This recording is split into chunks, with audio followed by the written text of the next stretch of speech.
ويسألونك عن المحيض قل هو أذى فاعتزلوا النساء في المحيض ولا تقربوهن حتى يطهرن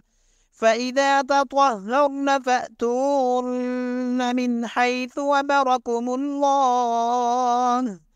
إن الله يحب التوابين ويحب المتطهرين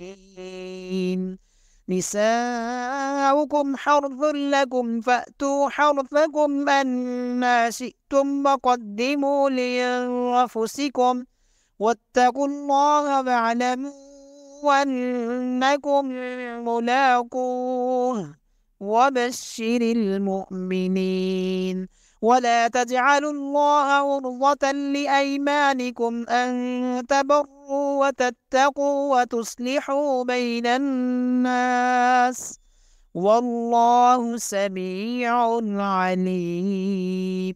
لا يؤاخذكم الله باللغو في أيمانكم ولكن يؤاخذكم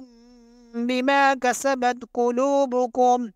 والله غفور حليم للذين يؤلون من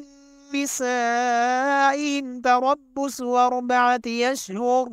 فإن فاءوا فإن الله غفور رحيم وإن عزموا الطلاق فإن الله سميع عليم والمطلقات يتربصن بأنفسهن 3 قروء ولا يحل لهن أن يكتمن ما خلق الله في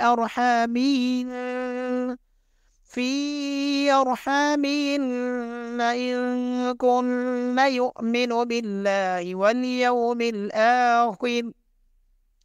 واليوم الآخر وبعولتهن أحق بردهن في ذلك إن أرادوا إصلاحا ولهن مثل الذي عليهن بالمعروف وللرجال عليهن درجة والله عزيز حكيم